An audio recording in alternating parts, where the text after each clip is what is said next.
The Relationship Revolution: Why Your Network is Your True Net Worth. Good morning, everyone. Thank you for being here today. I want to start by acknowledging someone who has fundamentally changed my perspective on what true success looks like in our modern world. Chavon Skelton isn't just a business leader, she's a visionary who has quietly revolutionized how we understand power, influence, and legacy in traditionally male dominated industries. Through her groundbreaking work in construction and business advisory services, Siobhan hasn't merely built companies, she's built entire ecosystems of opportunity that have transformed communities. What makes Siobhan's approach so revolutionary is her profound understanding that lasting success isn't built on technical expertise alone, it's built on something far more powerful, far more enduring: relationship capital. We've been sold a dangerous myth about success, a story that's not just incomplete, it's actively harmful. For generations, we've operated under the collective delusion that success in business, particularly in industries like construction, finance, and technology, is primarily about technical mastery. We celebrate the hardest workers, the most technically proficient, the ones with the most impressive credentials. We've constructed entire educational systems, hiring practices, and corporate cultures around this belief. But what if we've been measuring the wrong things all along? What if the true currency of sustainable success isn't just what you know, but who you know, how you connect, and most importantly, who you lift as you climb? This is the counterintuitive truth that emerged from my conversations with Chavon Skelton. Her work reveals something profound. In traditionally male dominated industries, emotional intelligence and relationship building aren't secondary skills, they're the primary drivers of transformative generational success. Let me be crystal clear: technical skills matter, they get you in the door, but relationship capital, the ability to build authentic connections, mentor others, and create pathways for collective advancement, that's what keeps the door open for generations to come.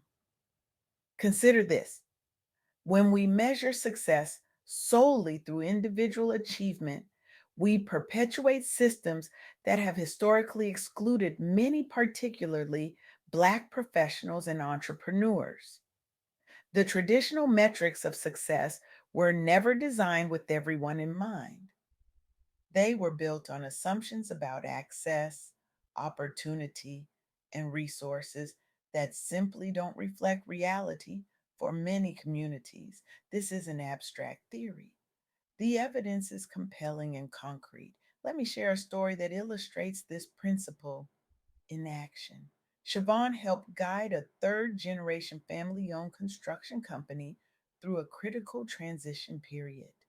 The firm faced uncertainty around leadership succession, potential loss of legacy, and complex financial challenges tied to transitioning ownership within the family. A traditional business advisor might have focused exclusively on the technical aspects, the financial models, the tax implications, the legal structures, and yes, Siobhan provided that expertise. But what made her approach transformative was her understanding that this wasn't just a business transaction, it was a family legacy, a community asset, and a vehicle for generational wealth.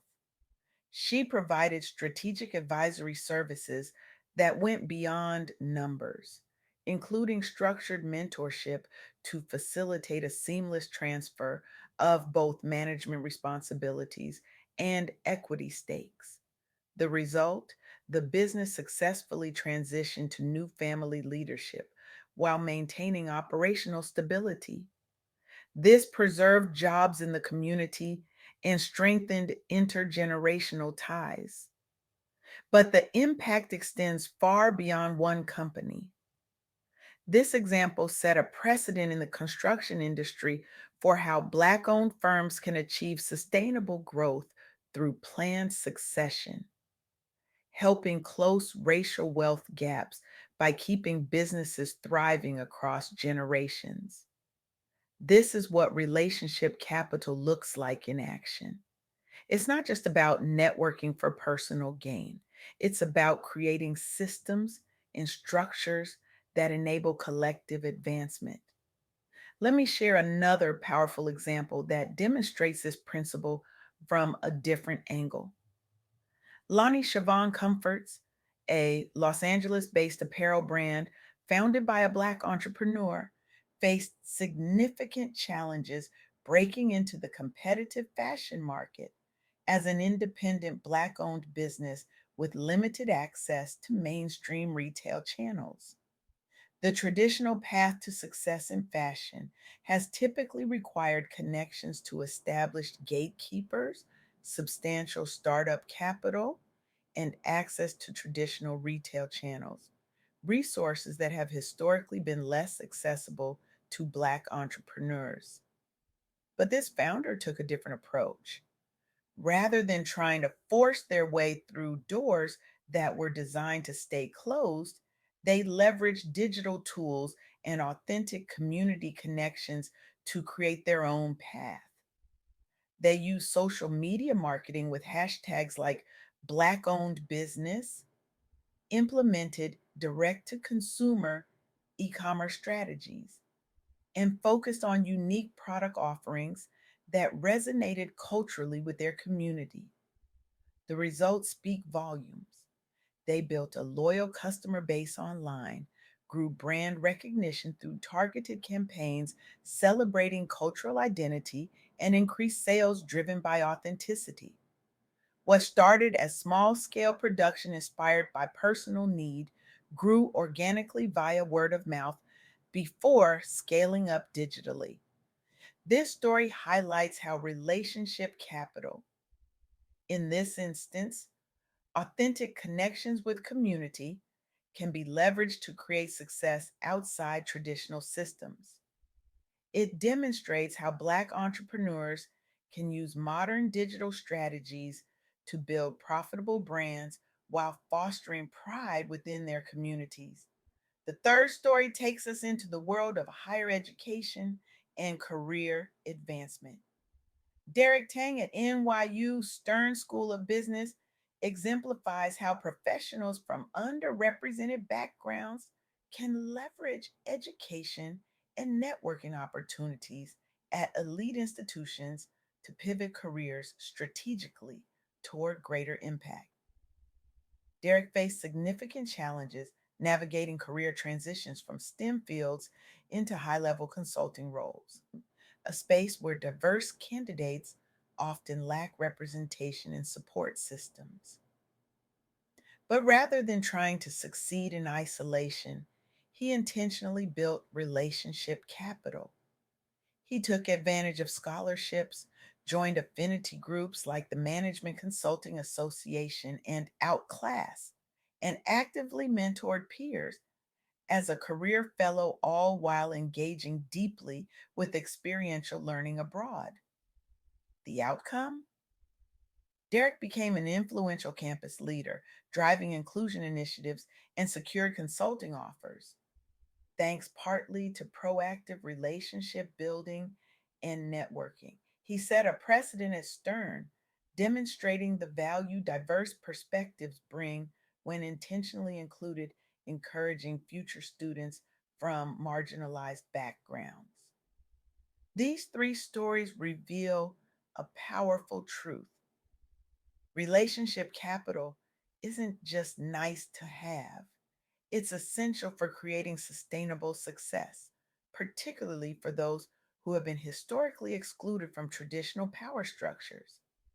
But here's where we need to challenge our thinking even further. We often talk about mentorship and networking as individual responsibilities, something you should do to advance your own career. What Chavon Skelton's work reveals is that relationship capital is actually a collective resource that can transform entire communities when approached with intention. This brings me to three key insights that emerge from our conversations. First, building generational wealth in business requires intentional mentorship and succession planning, especially for Black professionals who may not have inherited established networks or resources. This isn't just about individual success, it's about creating systems that enable collective advancement across generations. Second, emotional intelligence, adaptability, and genuine relationship building are powerful assets for navigating complex industries, not just technical skills. In fact, these so called soft skills may be the hardest and most valuable skills to develop. And third, success is a holistic journey.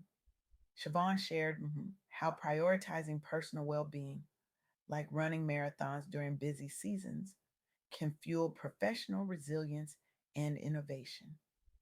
This challenges the false dichotomy between personal and professional success, showing how they're deeply interconnected. These insights fundamentally challenge how we think about success, particularly in industries that have traditionally valued technical expertise above all else. They invite us to expand our definition of what matters, what counts, and what creates lasting impact. Now, I want to be absolutely clear about something. This isn't about dismissing the importance of technical skills or hard work.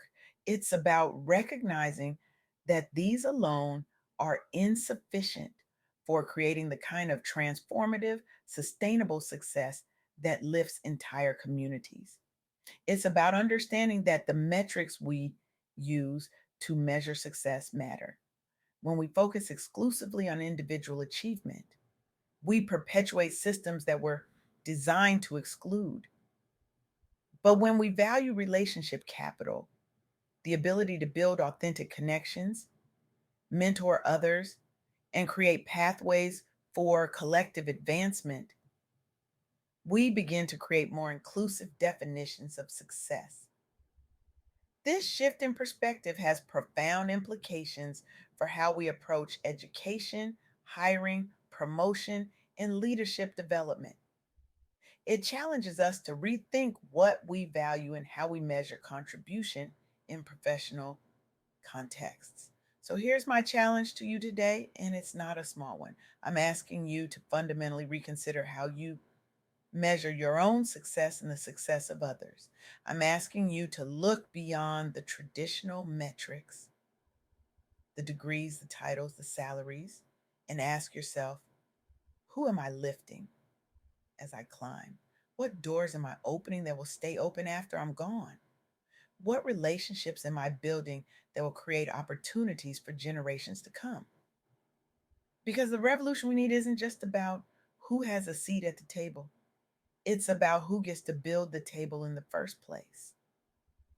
And the only way we create truly inclusive spaces is by recognizing that our relationships, our ability to connect, mentor, and empower others are our most valuable currency. So, tomorrow, when you walk into your workplace, your classroom, your community, I want you to look around and ask yourself, who needs my support? Whose voice needs amplification? What relationship can I nurture today that'll create opportunity tomorrow? The relationship revolution starts with you. It starts with the recognition that your network truly is your net worth, not just financially, but morally, ethically, and in terms of the legacy you'll leave behind. Your technical skills might make you successful, but your relationship capital will make you significant. The choice is yours. Will you continue to measure success by what you achieve alone, or will you embrace the revolutionary power of relationship capital and measure success by what you make possible for others? The future is waiting for your answer. Thank you.